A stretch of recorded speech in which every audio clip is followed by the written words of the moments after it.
का हो भौजी? का ये नंदू जैसे तहार कुछ हेराव रह गए हुए बड़ा मनवा मलिन करके बैठे हो। का बताई ये नंदू। का बात बा हो भौजी? सुना सुनावा। अरे जैसे तेलवा जर करहिया वैसे भइल रे ना नदी। तेलवा जरे करैया मतलब? हर चढ़ी जवानी छोड़ी पिया विदेशवा गईले रे ना नदी। अच्छा ये तहार परेशानी बा। सुना सुनावा। हर जैसे तेलवा जर करहिया वैसे भइल रे ना नदी। करहिया भइल रे ना नदी। चढ़ी जवानी छोड़ पिया विदेशवा गईले रे ना नदी। चढ़ी जवानी छोड़ पिया विदेशवा गईले रे ना नदी। चढ़ी जवानी छोड़ पिया विदेशवा गईले रे ना नदी। जैसे तेलवा जर करहिया वैसे भइले रे ना नदी।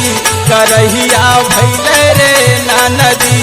चढ़ी जवानी छोड़ पिया विदेशवा गईले रे ना नदी। चढ़ी जवानी छोड़ पिया विदेशवा गईले रे ना नदी। चढ़ी जवानी छोड़ पिया विदेशवा गईले रे ना नदी। यही खातिर इतना परेशान हो? हाँ ये नंदू। अच्छा और बताओ का परेशानी है? सुना सुनावा। चूहे पसीनावा हाकी के बनवा गल गल कैले रे ना नदी। हर गल गल कैले रे ना नदी।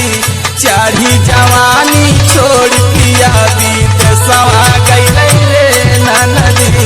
चढ़ी जवानी छोड़ पिया विदेशवा गईले रे ना नदी। चढ़ी जवानी छोड़ पिया विदेशवा गईले रे ना नदी।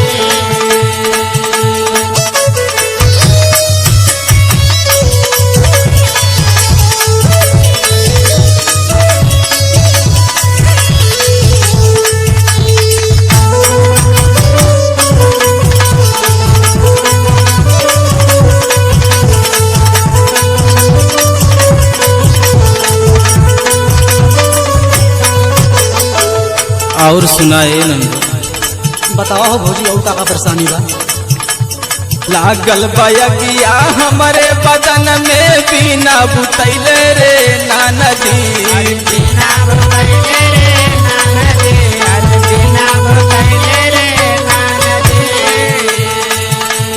लागल बयगिया हमारे बदन में बिना बुतैले रे ना नदी। हर बिना बुतैले रे ना नदी। चढ़ी जवानी छोड़ पिया विदेशवा गईले रे ना नदी।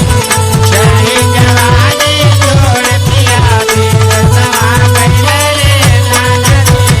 चढ़ी जवानी छोड़ पिया विदेशवा गईले रे ना नदी।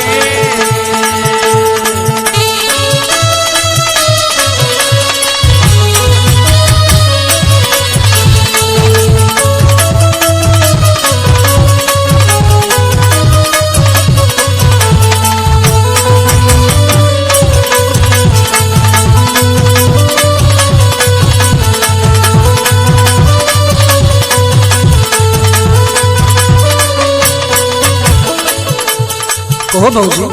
हाँ सुनाओ। लागत बची बड़ा मोहाइल हो। हाँ हो। बताओ का कैलून के खातिर? सुना सुनावा। संदीप राजाला नैहर से ऐनी ऐनी जो गईले रे ना नदी। ऐनी जो गईले रे ना नदी। ऐनी जो गईले रे ना नदी।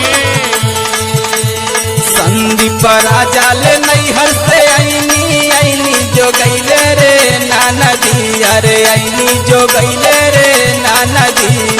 चढ़ी जवानी छोड़ पिया विदेशवा गईले रे ना